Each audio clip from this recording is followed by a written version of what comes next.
The sun was high that afternoon, shining bright over the small town square. The square was usually quiet at this time of day.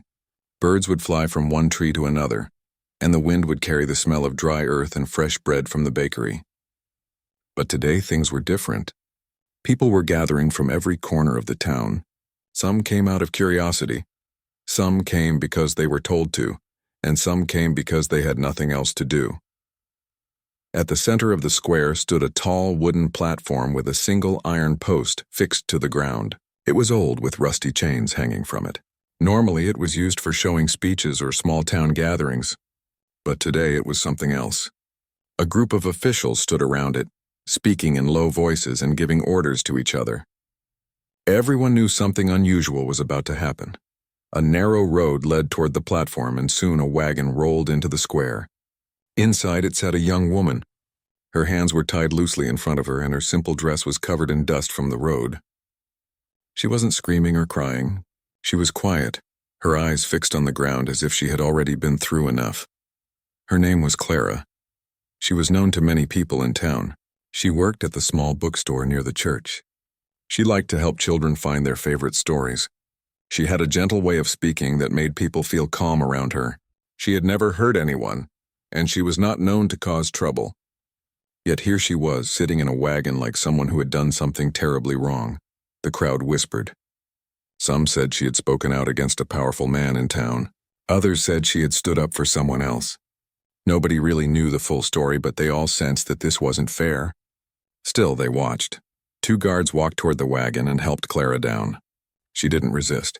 She stepped onto the ground, and her shoes made a soft sound on the dry dirt. She looked small compared to the tall men around her, but there was something strong in the way she held her head high. The crowd slowly grew silent as the town official raised his hand. He was a man who liked control and attention. He believed that fear was stronger than kindness. With a serious voice, he said, "Today we will show an example. No one is above the rules of this town." But everyone knew it wasn't about rules. It was about power. Clara was led to the platform. The sun shone directly on her face, making her squint slightly. A guard wrapped the cold iron chain around her wrists and then locked it to the post. The sound of the metal clicking echoed through the square. Some people looked away, uncomfortable with what they were seeing. Among the crowd standing near the edge was a man in a faded brown uniform. His hat was tilted low, and his hands were resting on his belt. He was the sheriff, a man named Thomas. Thomas had worked as the sheriff for years. He was not a bad man, but he had grown quiet over time. He saw many things he didn't agree with, but chose to stay silent because he thought it was easier. He lived alone in a small house at the edge of town. People respected him, but they also knew he kept his distance. He never truly stood up to the officials, not because he agreed with them, but because he was tired. Tired of fighting a system that didn't want to change. But that day, something inside him shifted. He looked at Clara. She wasn't yelling or struggling. She was just standing there, her wrists bound, her face calm. Her eyes, though, told a story of pain, fear, and something even stronger, hope. She scanned the crowd slowly. She didn't look at the official.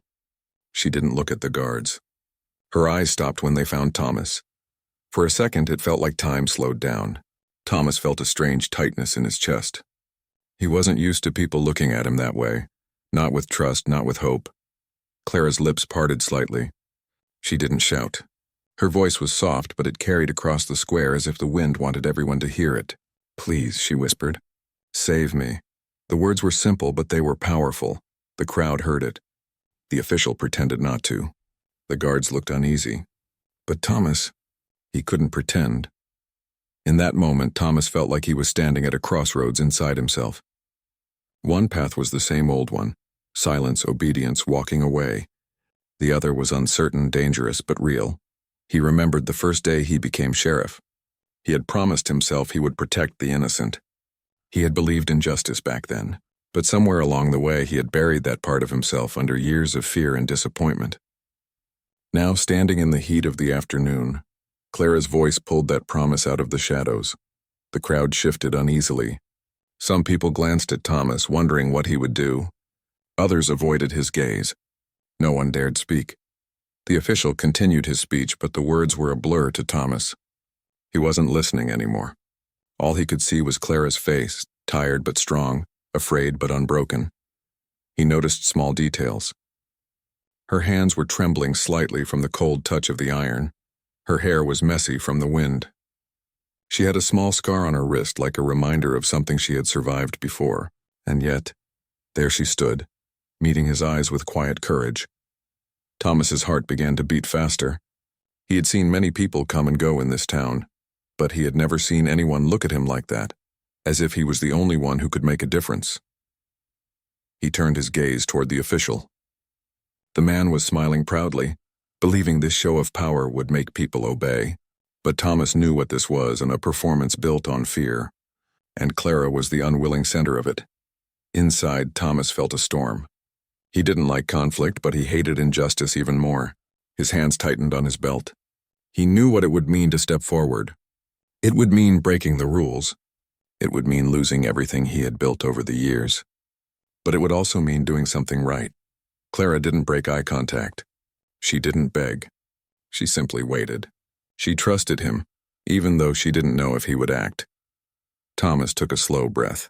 The air felt heavy, as if the whole world was holding its breath with him. He could hear his heartbeat in his ears. Around them, the crowd was restless. A few people whispered, "She doesn't deserve this." Another voice said, "Someone should stop this." But no one moved. Fear kept them still. Thomas realized something then. People were waiting for someone to be brave. Maybe they didn't have the strength, but maybe he did. He took a small step forward. It wasn't much, but it was enough to draw a few eyes toward him. The official paused mid-sentence, noticing. The guards shifted uncomfortably. Clara's eyes softened just a little. She saw it. Thomas remembered the nights he spent alone in his house, thinking about the things he should have done differently. He remembered the faces of people he couldn't help. He didn't want Clara's face to become another memory that haunted him. The sun burned hotter. The sound of the wind grew louder. It felt like the world had shrunk to just the two of them, Clara on the platform and Thomas in the crowd. Her whispered words kept echoing in his mind. "Please save me." It wasn't just a plea for help. It was a spark. A quiet challenge to be better than yesterday. For the first time in years, Thomas didn't feel tired. He felt awake. The official raised his voice again, but it didn't matter anymore. Thomas's hand moved slowly, instinctively resting on the badge pinned to his chest. It was a reminder of who he was supposed to be, someone who stood up for what was right. The crowd waited. Clara waited, and Thomas knew that something was about to change. The wind grew stronger, as if nature itself could sense something was about to happen. The crowd stood in a strange silence, waiting for someone to speak, waiting for someone to move. Clara's eyes were still locked on Thomas, the sheriff. Her hands were still bound, the chain cold against her skin. But in her heart, something had already shifted. Because for the first time, she saw a flicker of something in Thomas's eyes. It wasn't pity. It wasn't fear. It was something stronger. Thomas felt his heartbeat rise with every second. All around him, people were watching, but it didn't matter anymore. In that moment, the world had become smaller. There was no crowd, no official, no rules, just him, and a woman asking for help with quiet strength. He took another step forward. It was slow, but it felt like the ground itself was moving beneath his feet. The official, who had been speaking loudly a moment before, paused and frowned. The guards turned slightly, sensing something unusual. Thomas's boots made soft, steady sounds against the ground as he crossed the open space. Every step was a choice. For years he had chosen silence. But now he was choosing something else. He was choosing to listen to the promise he made long ago, the one he had almost forgotten. Clara's heart was beating fast too. She didn't know what would happen, but she could feel the air changing.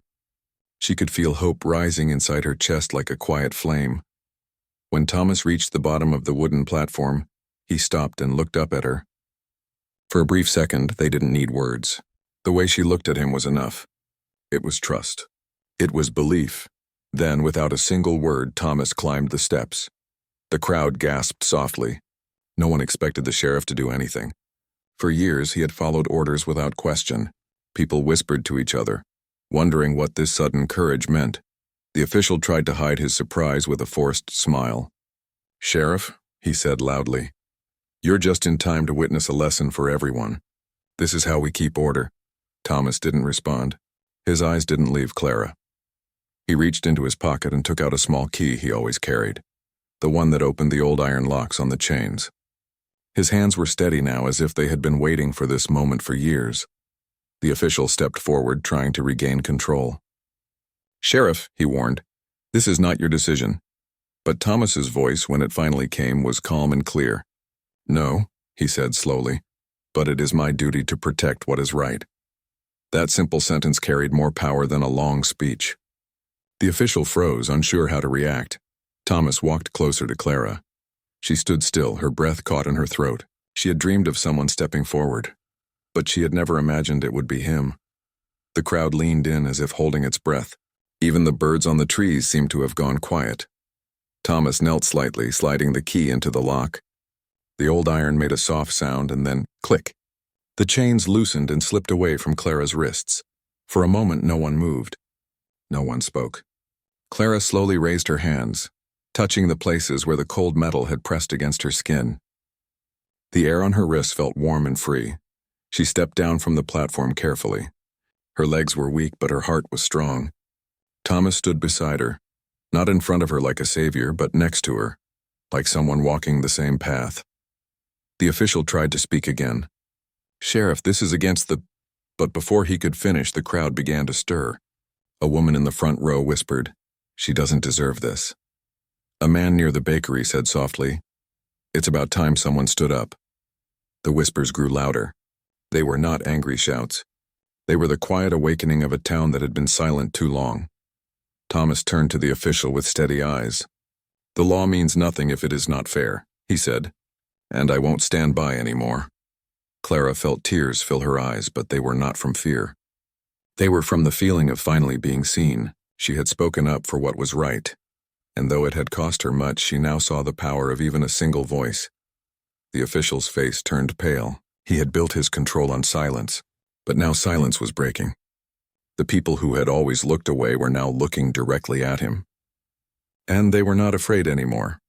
Thomas took off his sheriff's badge slowly. The small piece of metal had been on his chest for many years, but now it felt like it belonged to someone else. He placed it gently on the wooden railing. "I can't wear this if it means looking away," he said quietly. He turned toward Clara and nodded. It wasn't a dramatic gesture. It was quiet and real, the kind of moment that stays in memory forever. Clara's lips trembled as she whispered, "Thank you." Thomas gave a small smile. The kind that said everything without words. The two of them walked down from the platform together. The crowd opened a path for them, but no one spoke. They didn't need to. Their silence was no longer fear. It was respect. Clara took a deep breath of the free air. The sun, once harsh, now felt warm on her skin. She had stood alone for so long, but she was no longer alone. As they walked, people began to nod quietly. One woman touched Clara's shoulder gently as if to say, "We're with you." A young man took off his hat as Thomas passed. Little by little, the crowd was waking up. The official tried to shout orders, but his voice cracked. The guards hesitated. They were used to following power, but now power had shifted, not to Thomas alone, but to the people. Clara reached the end of the square, and for the first time in many days, she smiled. It wasn't a wide smile. It was soft and real, the kind that blooms slowly like a flower after the rain. Thomas looked back once more at the platform. It was still standing there, but it no longer looked strong. Without the fear it carried, it was just wood and iron. He had spent years believing nothing could change. But today proved him wrong. One voice could change everything. One step forward could break years of silence. That evening, Clara sat on the porch of an old friend's house, wrapped in a light blanket. The stars were bright above her and the night air was soft. She thought about everything that had happened. She thought about the fear she had felt, the pain and the courage that had come quietly in its place. She didn't see herself as a hero. She was just someone who had spoken the truth. But sometimes the truth is enough to set things in motion. Thomas visited her later that night. He didn't wear his uniform anymore. He carried a small lantern and the light flickered gently. "Are you all right?" he asked. Clara nodded. "I think so," she said softly. "For the first time in a long time I can breathe." Thomas sat on the steps. "You gave me courage today," he said. "I had forgotten what it felt like to stand for something. Clara smiled faintly. And you gave me freedom. They didn't need to say more. The silence between them was peaceful, not heavy. News of what happened in the town square traveled quickly. In the days that followed, people began to talk more openly. They started to question things they once accepted. And slowly, the way the town was run began to change. Thomas never returned to being sheriff, but people respected him more than ever.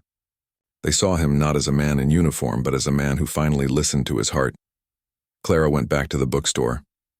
Children came in to hear her stories again, but this time, she was the story that everyone remembered, the woman who stood strong when everything seemed dark. She would often pass by the town square, now quiet and calm, and smile. She didn't need to relive the fear. She only remembered the moment when hope returned. People would nod at her as she walked by, not because she was famous, but because they were grateful that someone had reminded them what courage looks like. And every time Thomas passed the bookstore, Clara would wave. There was a bond between them, not built on grand gestures, but on a single moment of trust, a single whispered plea, and a single step forward that changed everything. In the end, it wasn't about chains or laws or fear. It was about people remembering they had a choice. And it all began with a quiet voice that said, "Please, save me."